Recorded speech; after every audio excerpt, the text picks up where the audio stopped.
The council chamber goes silent the moment the doors seal behind me, and I already know something is wrong.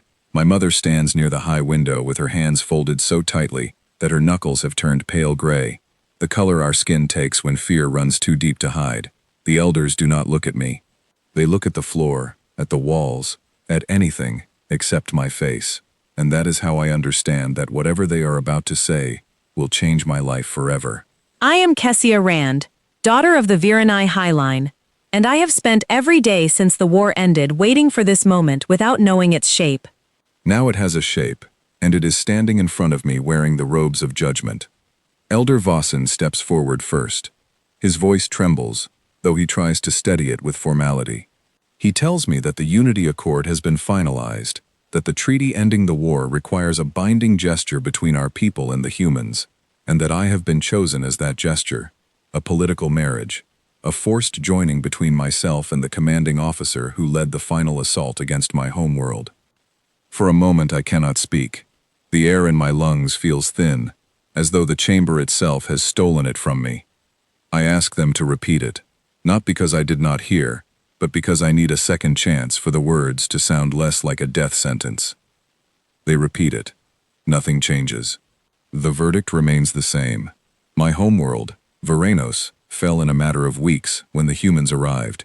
We had fought wars before, long grinding conflicts against neighboring systems that stretched across generations, wars with rules and rhythms we understood. But the humans did not fight like anyone we had studied. They did not hesitate. They did not posture. They came, they calculated, and they ended things with a speed that still makes my people whisper in the dark. I remember watching the reports as a child, not yet old enough to understand strategy, only old enough to understand fear. I remember the silence that fell over our cities when our fleet, the pride of 3 centuries of shipbuilding, was reduced to drifting wreckage in a single engagement. I remember my father's face when the surrender was announced, how something inside him seemed to fold inward and never unfold again. The humans became a story we told to explain our defeat, not soldiers, not people, but a force of nature wearing the shape of something almost like us, cold, silent, merciless, a species that felt nothing when it took everything. And now I am told that I must bind my life to one of them. I ask which commander.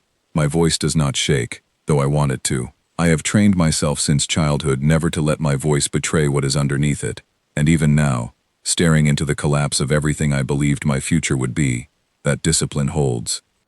Elder Vossen hesitates before answering, and that hesitation tells me everything, before the name even leaves his mouth. The commander who led the assault on Veranos.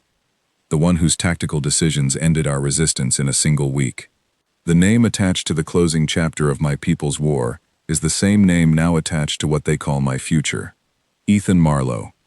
I have heard the name before, spoken in council briefings with the same weight we might give to a natural disaster. I have seen it listed in casualty reports, in surrender documents, in the terms of the treaty that stripped my people of half our territory and all of our pride.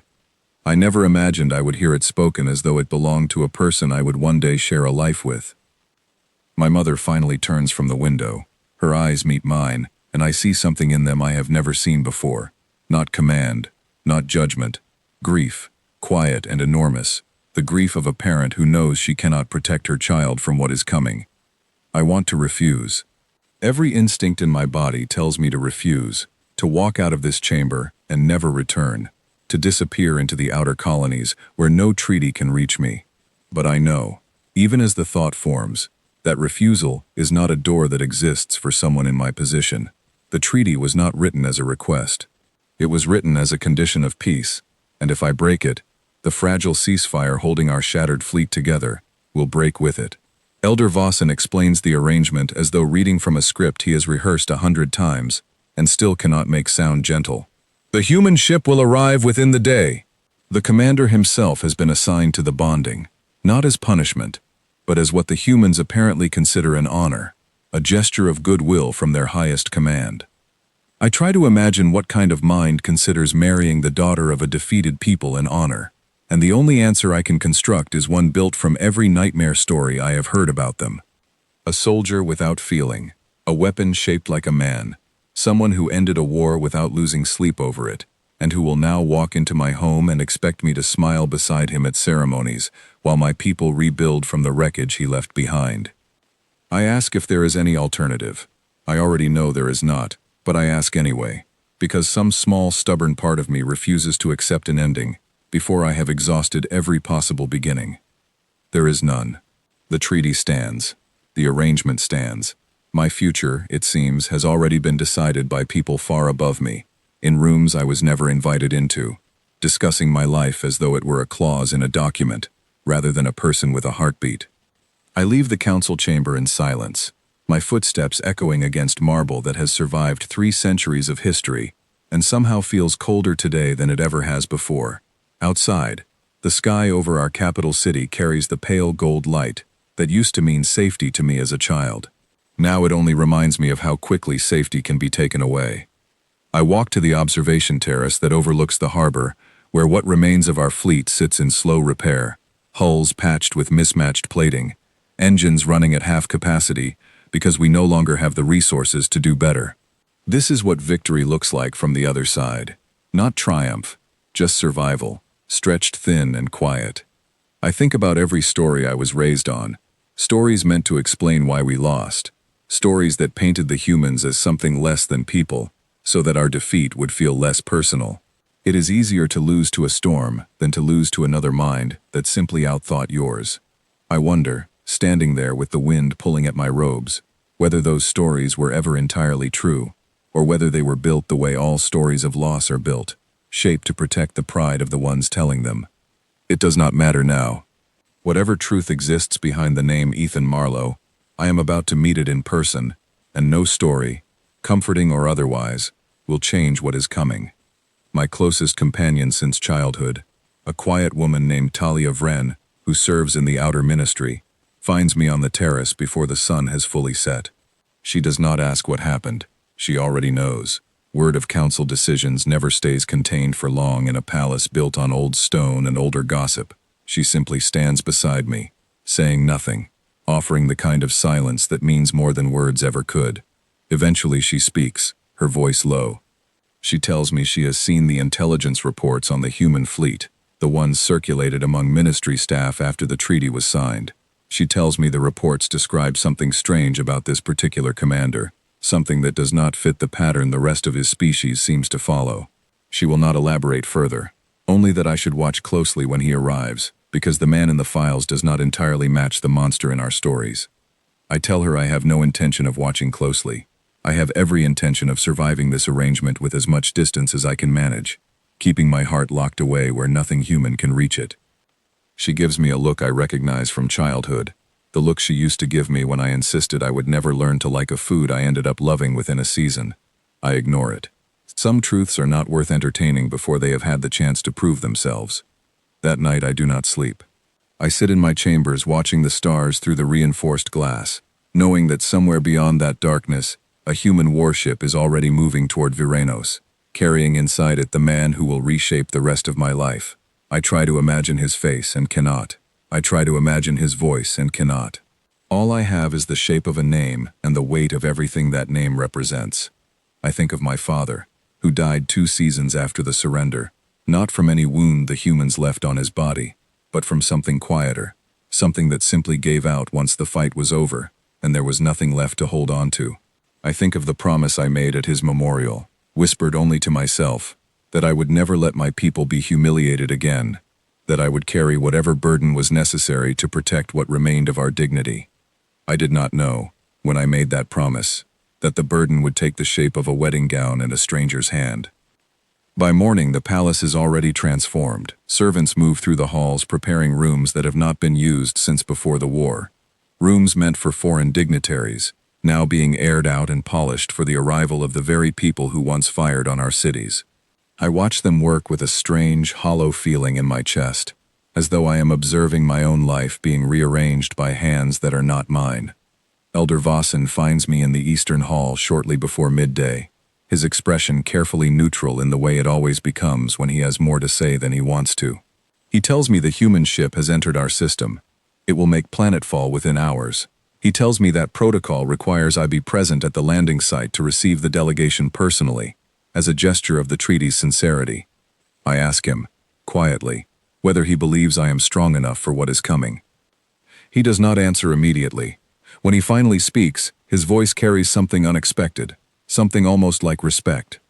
He tells me that I have already survived the fall of my homeworld, the death of my father, and the slow unraveling of everything my people once took for granted, and that if I survived all of that, I will survive this too. I want to believe him. I want to believe that whatever waits for me at the landing site is simply one more trial to endure, one more weight to carry with the same discipline that has carried me through every loss before it. But as the hour approaches and I am dressed in ceremonial robes the color of dawn, standing at the edge of the landing field with the wind pulling strands of hair loose from their careful arrangement, I feel none of that certainty. I feel only the old fear returning, the fear I have carried since childhood, since the first reports of human ships appearing at the edge of our territory, since the first time I heard my father's voice crack while describing what our scouts had witnessed. The sky above the landing field begins to shimmer, the telltale distortion of a large vessel breaching atmosphere. I straighten my spine, lift my chin, and force my face into the calm, composed expression I have practiced my entire life for moments exactly like this one. Whatever steps off that ship, I tell myself, I will not let it see me afraid. The ship descends slowly, its hull dark and unfamiliar against our pale sky, engines humming with a controlled power that makes the ground tremble faintly beneath my feet.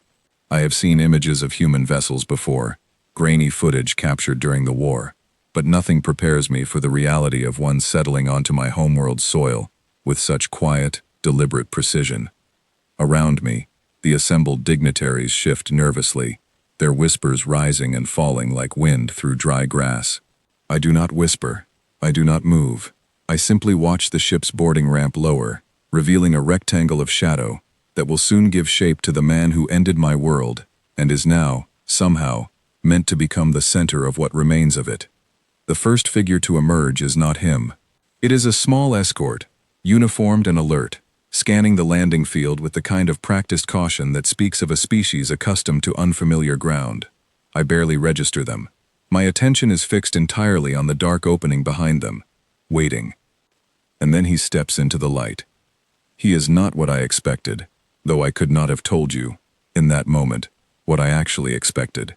He is tall, broad through the shoulders, his uniform simple and unadorned compared to the ornate ceremonial dress of our own officers.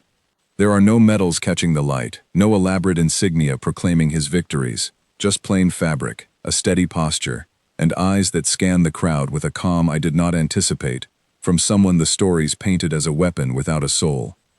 He walks down the ramp at an unhurried pace, and for one strange, suspended moment, the entire landing field seems to hold its breath along with me.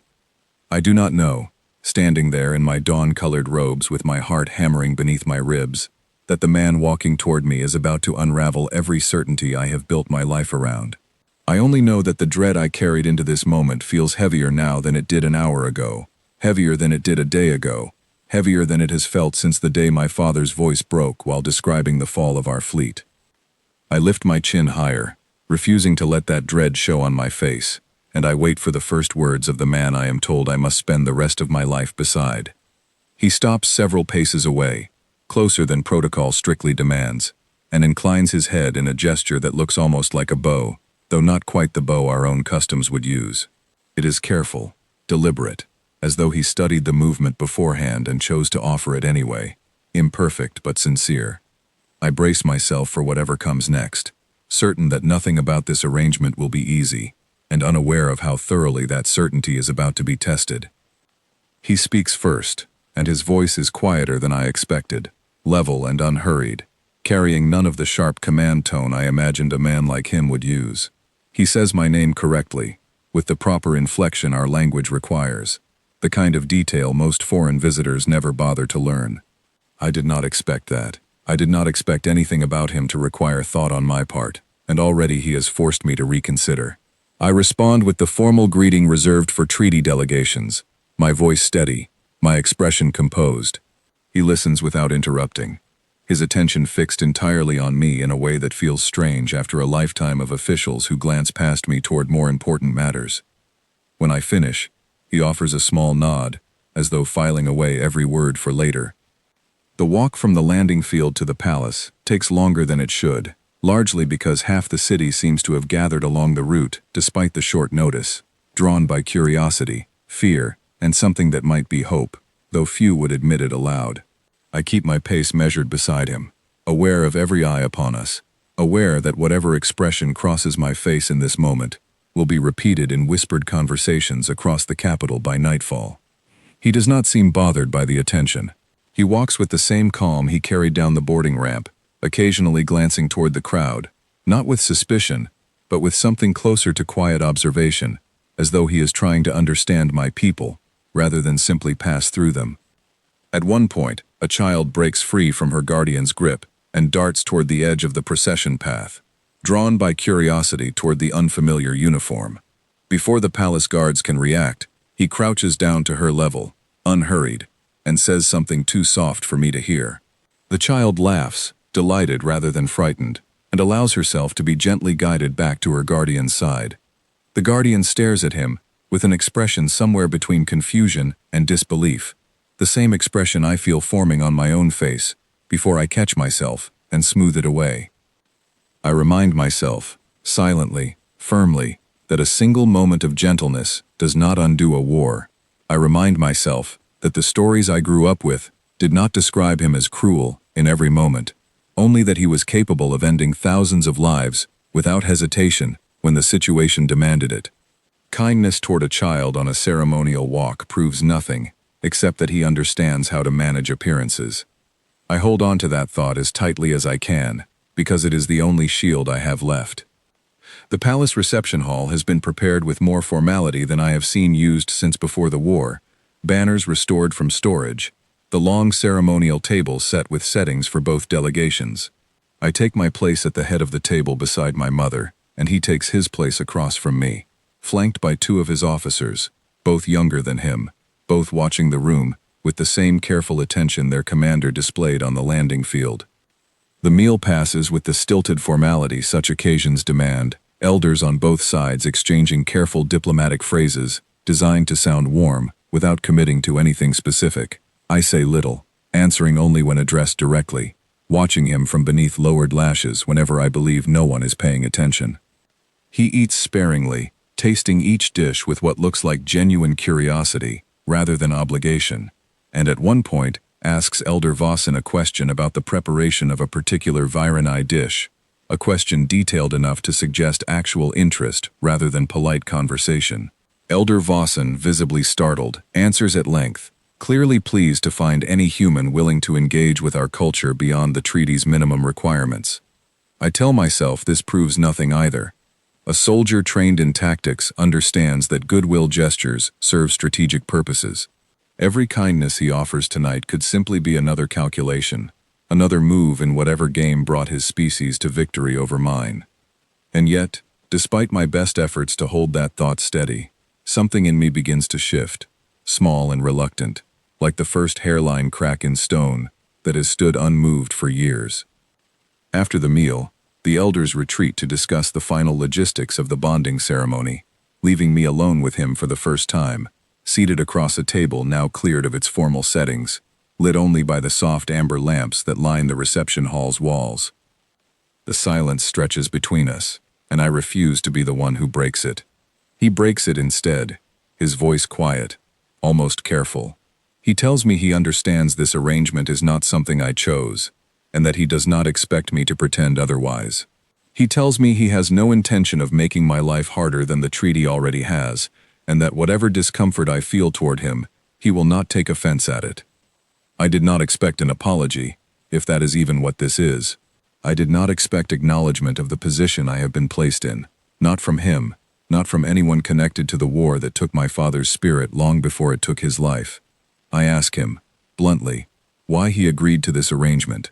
I ask because I need to understand what kind of calculation led a man of his rank to volunteer for a political marriage with the daughter of a defeated world.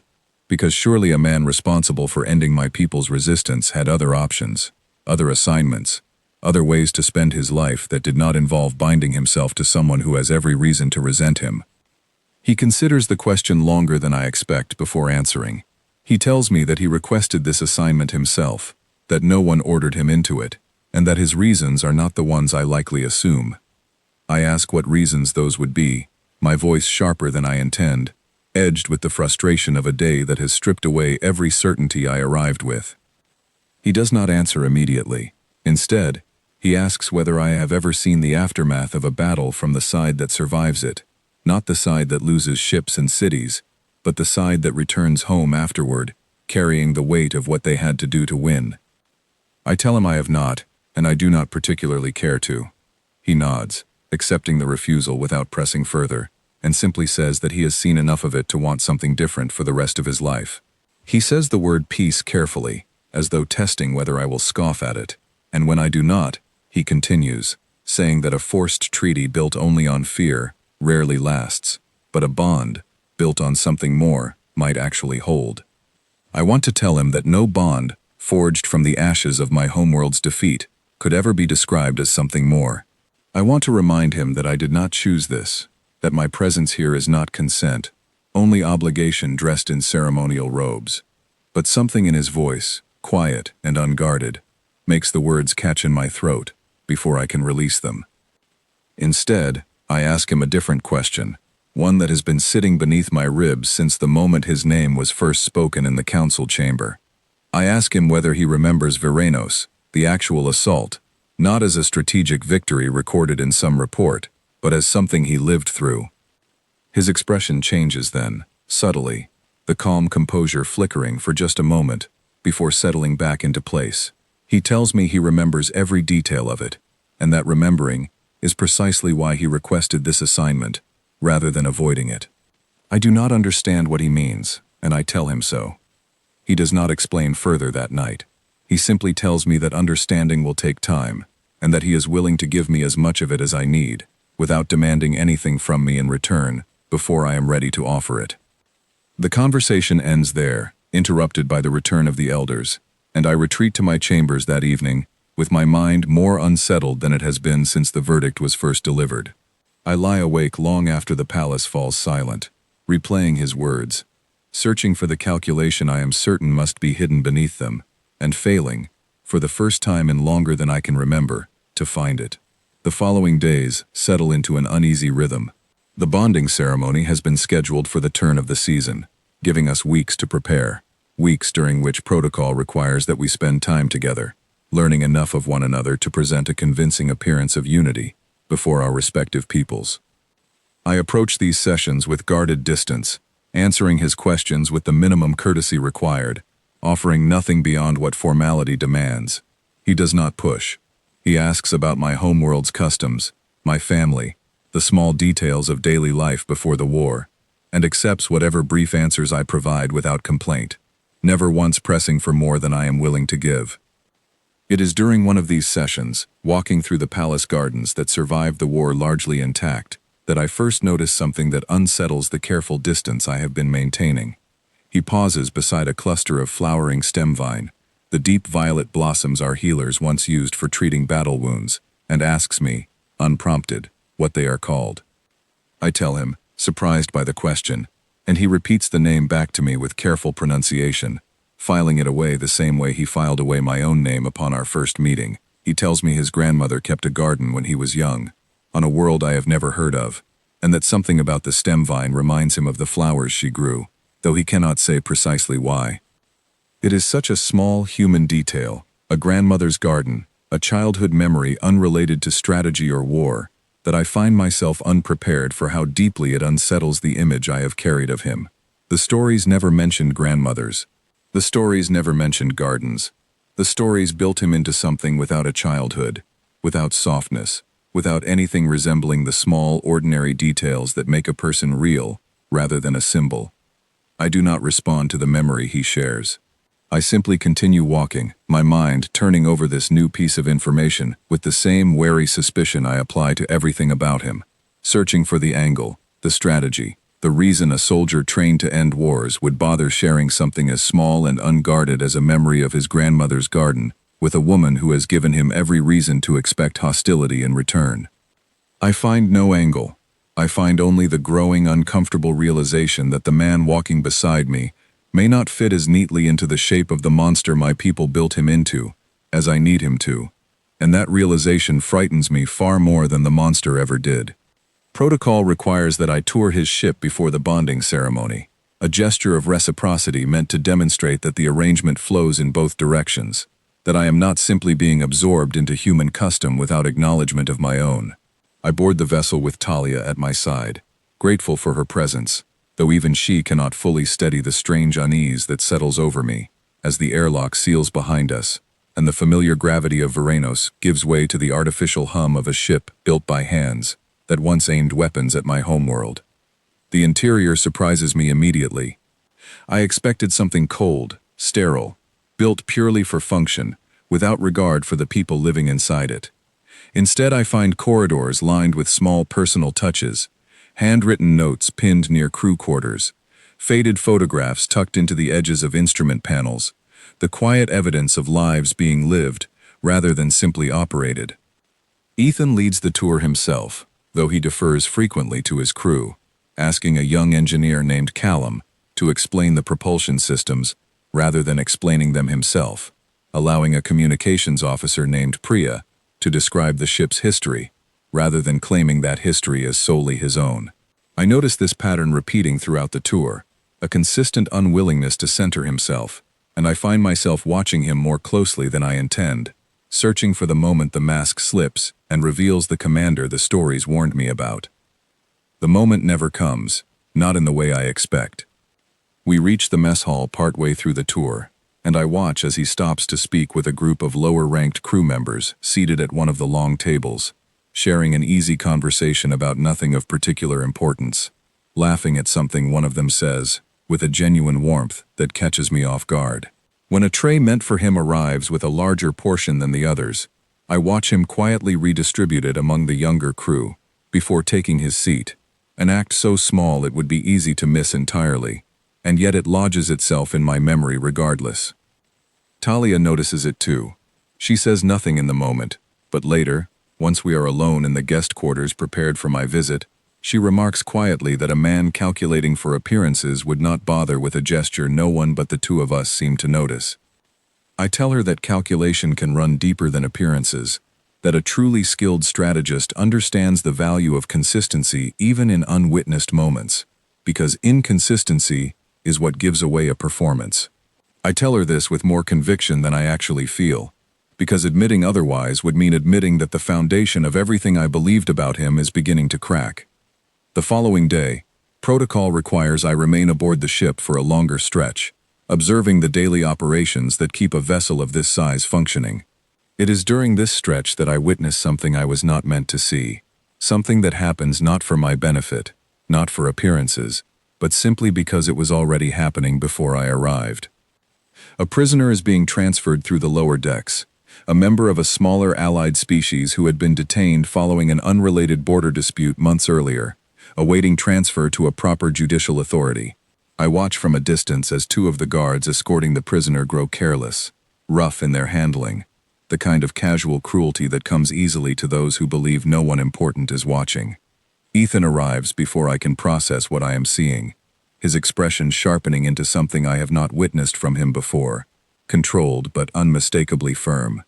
He does not raise his voice. He does not need to. Whatever he says to the two guards is quiet, direct, and immediate in its effect. The careless handling replaced instantly with proper procedure, the prisoner's dignity restored without further incident. He notices me afterward, standing at the edge of the corridor where I had paused to observe, and for a moment, something like embarrassment crosses his face, as though he had hoped I would not witness a moment requiring correction among his own crew. He does not offer an explanation. He simply asks if I am comfortable continuing the tour, and I tell him I am, though my mind is already turning over what I have just seen. A man performing for my benefit would not have corrected his own crew over the treatment of a prisoner from an unrelated species, not when no one important was there to record the gesture. A man performing for my benefit would have waited until I was gone, or ignored the incident entirely, trusting that a defeated noblewoman on a forced diplomatic visit would not think twice about the treatment of a stranger she has no connection to. I begin to understand, slowly, and with great reluctance, that the version of him unfolding in front of me does not match the version I arrived expecting to find, and that the mismatch is becoming too consistent to explain away as strategy. Later that evening, I find myself alone with him again, this time in a small observation deck near the ship's upper hull, the stars visible through reinforced glass in a way that reminds me uncomfortably of the terrace back home, where I first learned of this arrangement. He joins me without announcement, standing a respectful distance away, watching the same stars I have been watching. I ask him, without preamble, why he corrected the guards over the treatment of a prisoner who has nothing to do with the treaty, nothing to do with our arrangement, nothing to do with any strategic outcome he could reasonably be pursuing. He seems surprised by the question, as though the answer should be obvious. He tells me that the way a person treats someone who cannot benefit them says more about their character than any battle they have fought, and that he has spent enough of his life around people who forget that lesson to make certain he never forgets it himself. I ask him what he means by that, and for the first time since his arrival, I see something close to hesitation cross his face, as though he is deciding how much of himself to reveal to a woman who has given him every reason to expect she will use it against him. He tells me that war changes the people who survive it, not always for the better, and that he has watched soldiers he respected become careless with lives they no longer valued, hardened by loss, until cruelty started to feel like efficiency rather than a failure of character. He tells me he made a promise to himself, somewhere in the middle of a campaign he does not describe in detail, that he would not let that happen to him, that if the war ever ended, he would still recognize the man who walked out of it. I do not know what to say to that.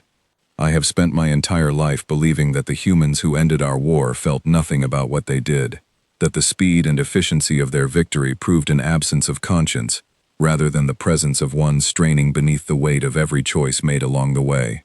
Standing here, listening to a man describe the effort it took to remain decent inside a war that offered him every excuse not to, I find that belief growing harder to hold on to with each passing day. I ask him, quietly, whether he ever regrets what happened at Veranos. The question hangs in the air between us longer than I expect. When he finally answers, his voice carries a weight I have not heard from him before, heavier than anything in our previous conversations. He tells me that regret is not quite the right word, because the alternative to what happened would have meant far more lives lost on both sides, a longer war dragged out across years instead of weeks. But he tells me that regret and grief are not the same thing, and that he carries grief for what the war cost my people regardless of whether the outcome was the least destructive path available. I want to ask him more. I want to press further into the details of what happened during those final weeks, the decisions made, the lives affected, the moments that still seem to weigh on him even now, months after the surrender was signed. But something in his expression tells me this is not the night for that conversation, that whatever memories live behind his careful composure require more trust than I have yet offered him before he will share them fully. Instead, I ask him something smaller, something that has been sitting quietly at the edge of my thoughts since the garden conversation about his grandmother's stem vine. I ask him what his life looked like before the war, before he became the name my people learned to fear. His expression softens, and for the first time since his arrival, I see something close to genuine ease settle over his features as he begins to speak about a childhood spent on a world far from any battlefield, a family that worked the land rather than fought wars, a younger version of himself who wanted, more than anything, to become someone who helped people, rather than someone who commanded fleets. I listen longer than I intend to, longer than protocol requires, longer than my own guarded distance would normally allow, and somewhere in the middle of his description of a small farmhouse and the sound of rain against its roof, I realize that the wall I built around myself the day the verdict was delivered has developed a crack too wide to fully seal again. I return to my quarters that night more unsettled than I have been since this arrangement began, not because I fear him less, but because I am beginning to understand that the fear I carried into this arrangement was built on a story that may never have been entirely true, and unlearning a lifetime of certainty is a far harder task than simply enduring an arranged bond ever could have been. 3 weeks before the bonding ceremony, Talia brings me a file she should not have access to, retrieved through channels she refuses to name, her expression grave as she places the data slate into my hands. She tells me it contains the full tactical record of the final week of the Veranos campaign, unredacted, the the version never released to the public, the version our own council chose not to examine too closely once the surrender was signed. I ask her why she is showing me this now, so close to the ceremony, when the easier path would be to let me walk into this bond with as little knowledge as possible. She tells me that easier is not always better, and that I deserve to understand exactly what happened before I bind my life to the man responsible for it, whatever that understanding turns out to mean. I read the file alone that night, my chambers dark except for the pale light of the data slate, and what I find inside reshapes everything I thought I understood about the fall of my homeworld. The official record, the one taught in our schools and repeated in our council briefings, describes a swift, overwhelming assault that left our fleet no choice but surrender within a matter of days. It describes total force, applied without hesitation, until resistance became impossible. It is the story that let my people frame our defeat as inevitable, rather than as the result of choices made on both sides. The unredacted record tells a different story. It shows that the human fleet, under Ethan's command, possessed the capability to strike our capital directly within the first days of the campaign, a decisive blow that would have ended the war immediately, but at a cost our own military analysts estimated would have meant the deaths of nearly every civilian within the capital's dense residential districts. The projections are laid out in stark technical language, casualty estimates measured against strategic timelines, the cold mathematics of war reduced to numbers on a screen, and beside those numbers, a decision. His decision, recorded in the ship's logs, overriding the recommendation of his own strategic advisors, choosing instead a longer, more difficult campaign that targeted military infrastructure exclusively, extending the conflict by nearly 2 additional weeks and risking greater losses among his own forces, all to avoid the civilian casualties the faster option would have guaranteed.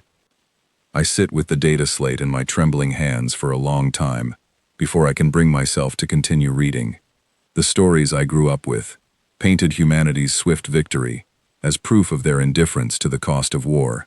This record tells me the opposite, that the swiftness I feared could have been swifter still, and that the extra time, the extra risk, the extra danger to his own soldiers existed because he chose a harder path specifically to spare lives the faster path would have erased. I think of my father, who survived the war only to lose himself slowly in its aftermath. I think of every family in our capital who still walks streets that would not exist, in the shape they exist today, if a different choice had been made 3 years ago. I think of children I have watched grow up in a defeated but intact city, never knowing how close that city came to a fate far worse than surrender. I do not sleep that night. I sit by the window of my chambers, watching the same stars I have watched every night since this arrangement began, and I try to reconcile the monster my people built in their stories with the man revealed in the cold technical language of a tactical log he never expected me to read. The following morning, I seek him out before the scheduled formalities of the day begin, finding him in the ship's small training area, alone, working through a set of exercises with the same quiet discipline he seems to bring to everything else. He notices me immediately, straightening, wiping sweat from his brow with the back of one hand, his expression shifting into careful attention the moment he sees my face. I do not ease into the conversation. I simply ask him, directly, why he never told me about the choice he made during the final campaign, the choice that saved thousands of lives in my own capital, at the cost of prolonging his own soldiers' exposure to danger. His expression changes slowly, surprise giving way to something quieter, almost resigned, as though he suspected this conversation would come eventually and hoped it would not arrive quite so soon. He tells me he did not mention it because he did not want it to sound like he was asking for gratitude or trying to earn my trust through a story designed to make himself look better than the reputation preceding him. He tells me that whatever choice he made during the campaign does not erase the fact that people still died, that cities were still damaged, that my homeworld still lost, regardless of how much worse it could have been. I ask him whether he understands what that choice actually meant, not in strategic terms, but in the lives of ordinary people who never knew how close they came to losing everything.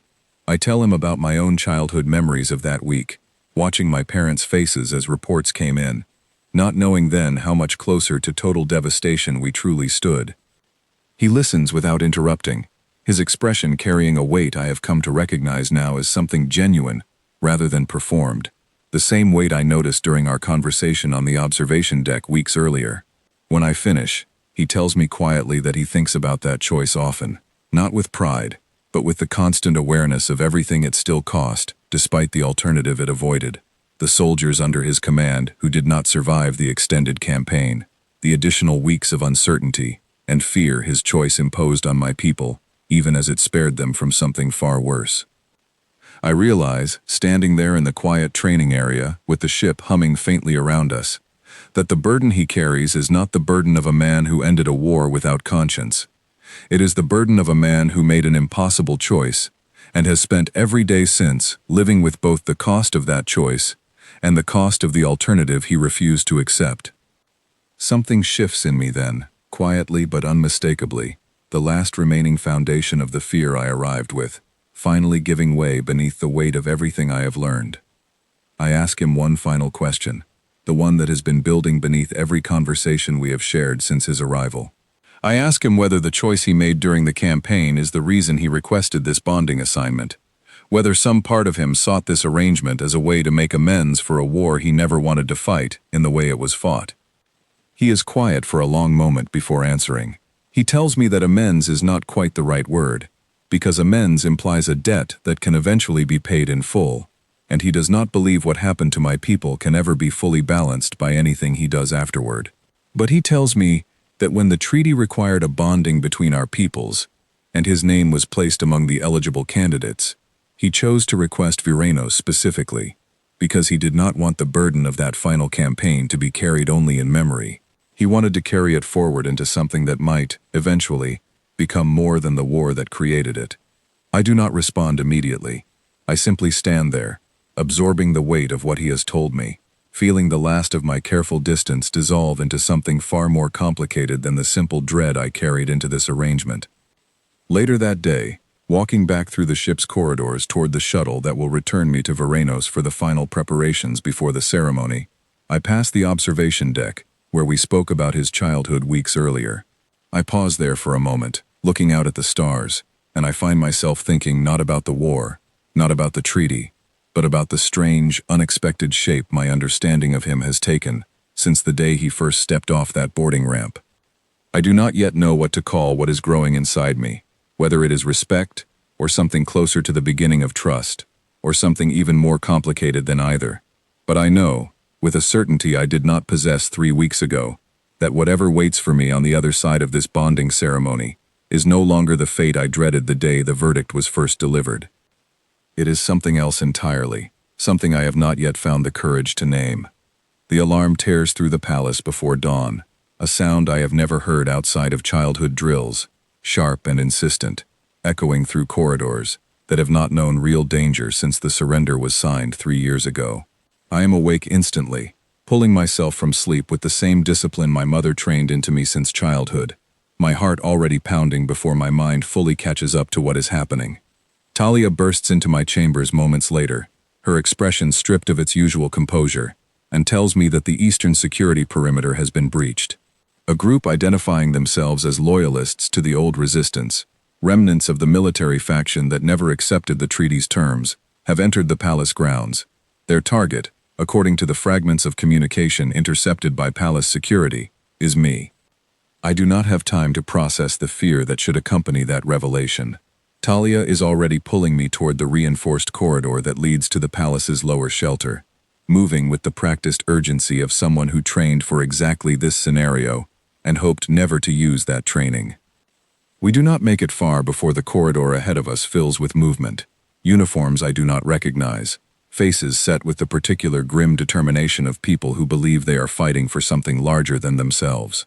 Talia pulls me back the way we came, but the path behind us has already closed, more figures emerging from the side passage we passed only moments earlier. I understand, with a clarity that feels almost calm despite the danger, that this was never meant to be a simple assassination.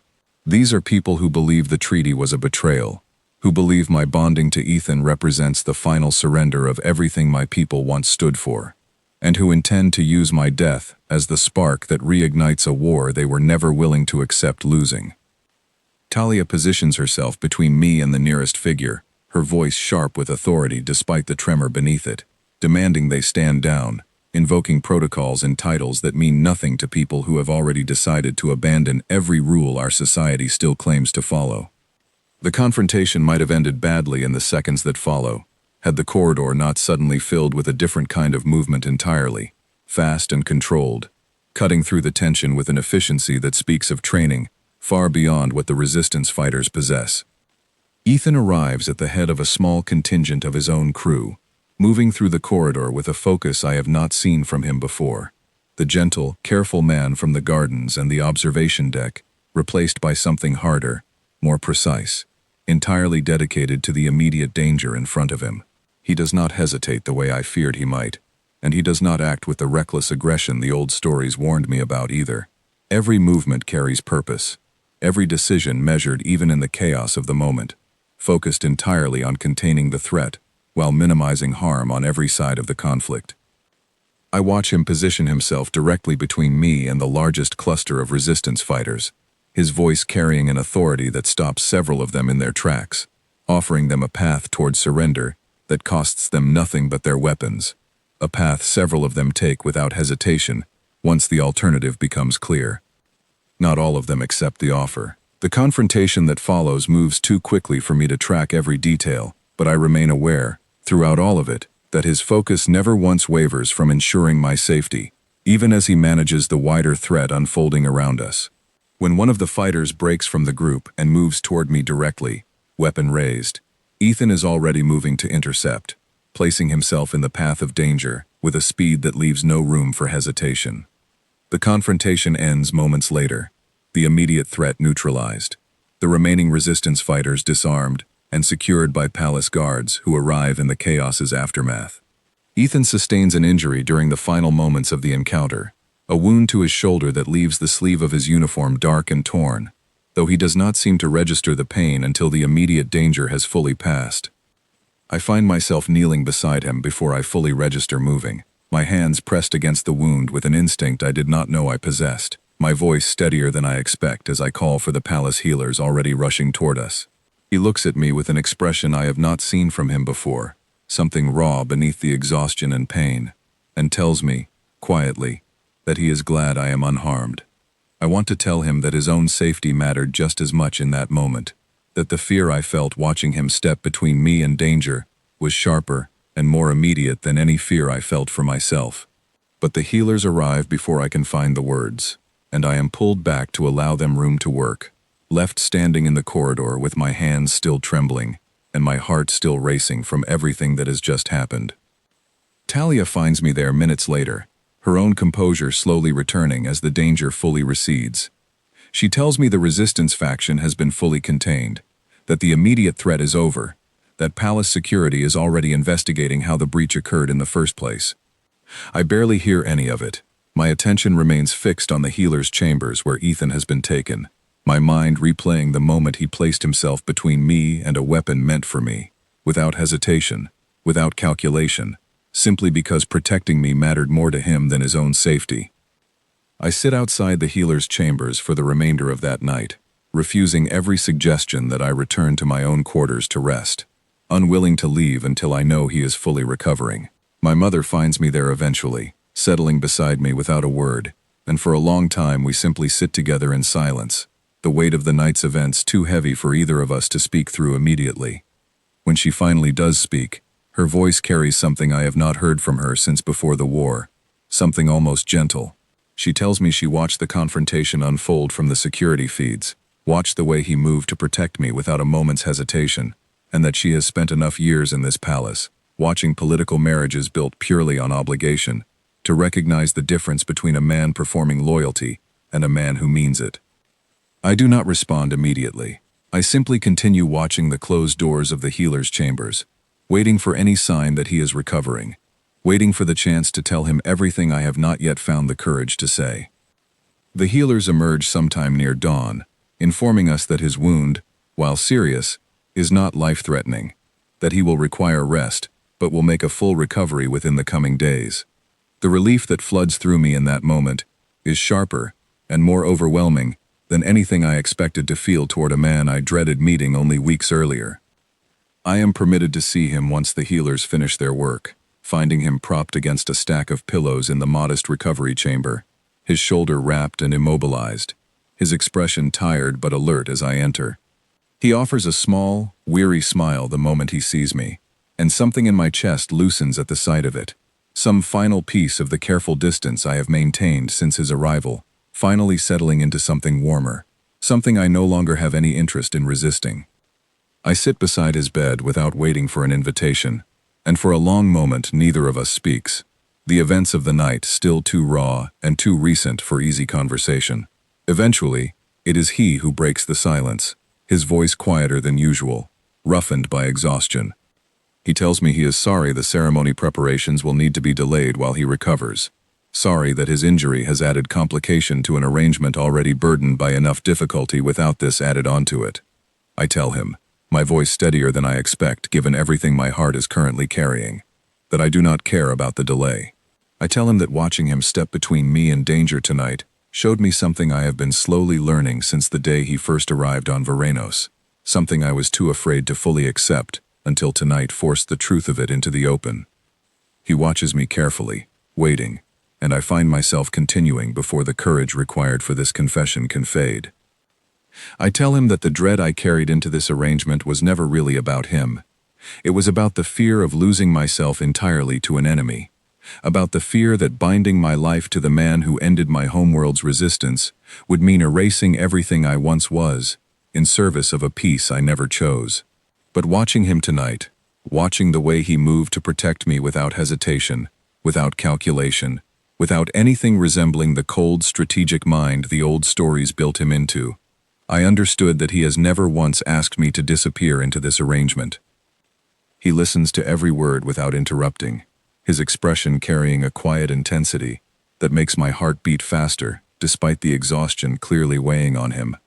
When I finish, he reaches for my hand, his grip weaker than it would normally be but steady nonetheless, and tells me that he never wanted a version of this arrangement where I disappeared. He tells me that from the moment he requested this assignment, what he actually hoped for, however unlikely it seemed given the circumstances, was a chance to stand beside someone, rather than simply beside an obligation. I do not pull my hand away. For the first time since the verdict was delivered in that cold council chamber weeks ago, the future waiting for me on the other side of this bonding ceremony no longer feels like a sentence I am being forced to serve. It feels, instead, like the beginning of something I am finally ready to choose for myself. The days following the attack pass slowly, filled with the quiet rhythm of recovery, rather than the formal ceremony that was originally scheduled. Palace security conducts a thorough investigation into the breach, uncovering a small network of resistance sympathizers who had infiltrated the outer guard rotations months earlier, waiting for the right moment to strike.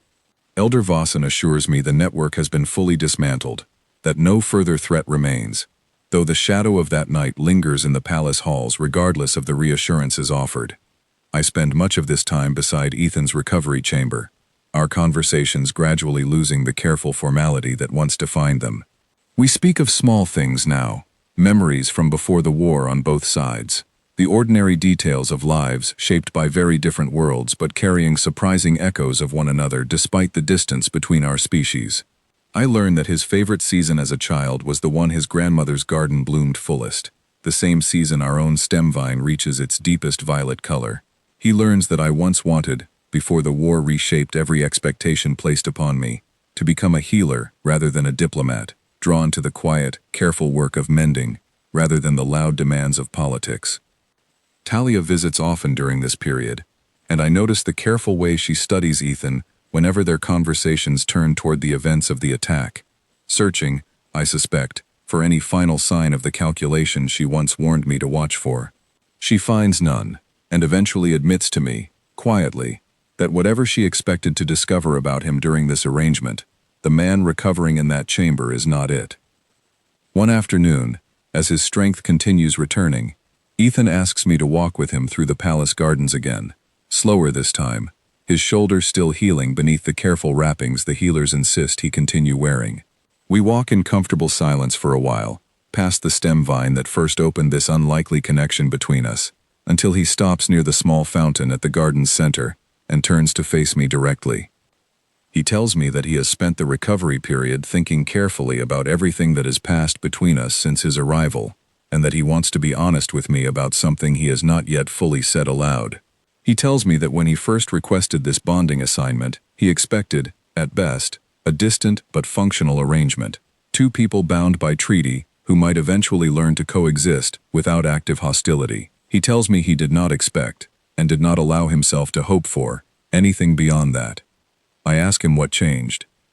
He tells me that everything changed, slowly, in the accumulated weight of small moments, my willingness to ask difficult questions, rather than simply accept the distance between us, my refusal to let old assumptions stand unchallenged once evidence contradicted them, the courage it must have taken to sit beside his recovery bed, after everything the resistance attack revealed about the fragility of the peace we are both meant to represent. I tell him that I have been thinking about the same accumulation of moments, that somewhere between the garden conversation about his grandmother and the tactical record that revealed the choice he made to spare my capital, the dread I carried into this arrangement transformed into something I never expected to feel toward the man responsible for my homeworld's defeat. We stand there together beside the fountain for a long moment, the quiet garden holding space for a conversation neither of us fully anticipated having when this arrangement first began. Eventually, he tells me that regardless of what the treaty required of either of us, he wants this bond to be something I choose freely, not something imposed by circumstances beyond my control.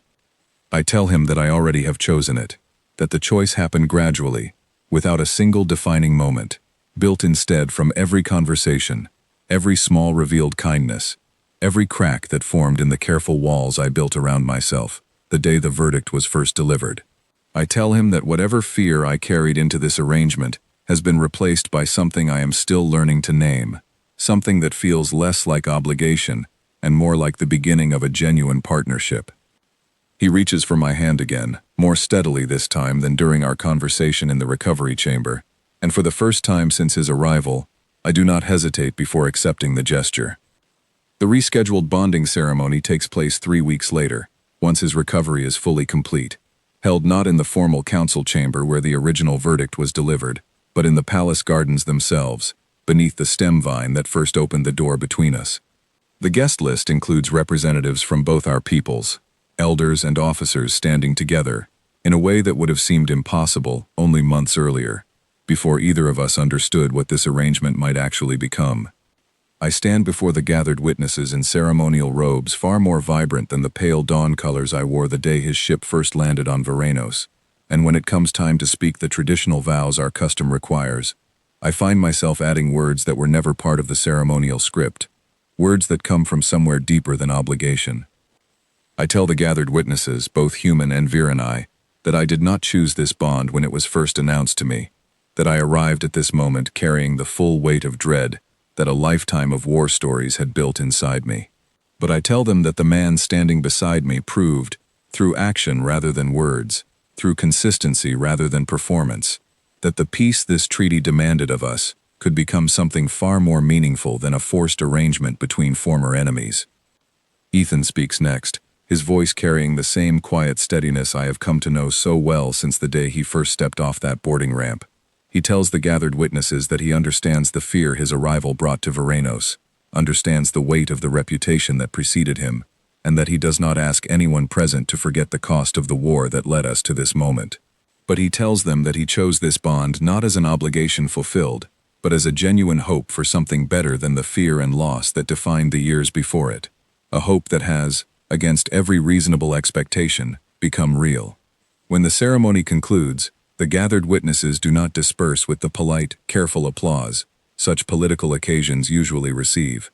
Instead, something warmer moves through the crowd, a quiet recognition, perhaps, that what they have witnessed is not simply the fulfillment of a treaty's terms, but the beginning of something genuinely new between two peoples who spent years believing peace between them would never be more than a fragile absence of open conflict.